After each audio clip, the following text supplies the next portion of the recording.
Assembly election മത്സരിക്കുമെന്ന് ചോദിച്ചു. ഞാൻ അസംബ്ലി ഇലക്ഷൻ മത്സരിക്കുമെന്ന് പറഞ്ഞു. മണ്ഡലം ഞാൻ പറഞ്ഞു നിയമം ആണ് എനിക്ക് ആഗ്രഹം. എനിക്ക് ഇഷ്ടപ്പെട്ട ഒരു മണ്ഡലമാണ് എൻ്റെ തിരുവനന്തപുരം ലോക്സഭാ ഇലക്ഷൻ്റെ നിയമം മണ്ഡലമാണ് ഏറ്റവും എനിക്ക് വോട്ട് തന്ന ഒരു മണ്ഡലം. അതുകൊണ്ട് നിയമം മണ്ഡലമാണ് എനിക്ക് ഏറ്റവും ഇഷ്ടമുള്ളൊരു മണ്ഡലം.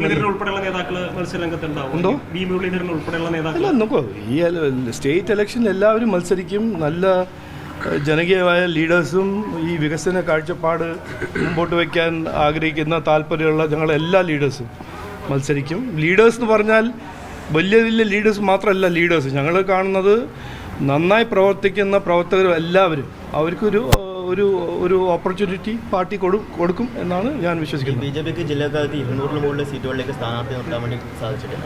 ഇല്ല, ഞങ്ങൾ 21,065 വാർഡിൽ മത്സരിക്കുന്നുണ്ട് NDA ആയിട്ട്. അത് ഒരു റെക്കോർഡാണ്.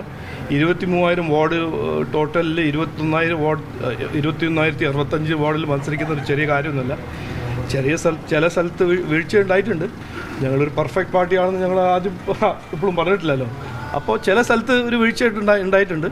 No issues. അത് അടുത്ത ഇലക്ഷൻ വീഴ്ച അങ്ങനെയല്ല. ചില സ്ഥലത്ത് ഞങ്ങൾ സ്ഥാനാർത്ഥി ടൈമിൽ കണ്ടുപിടിച്ചില്ല.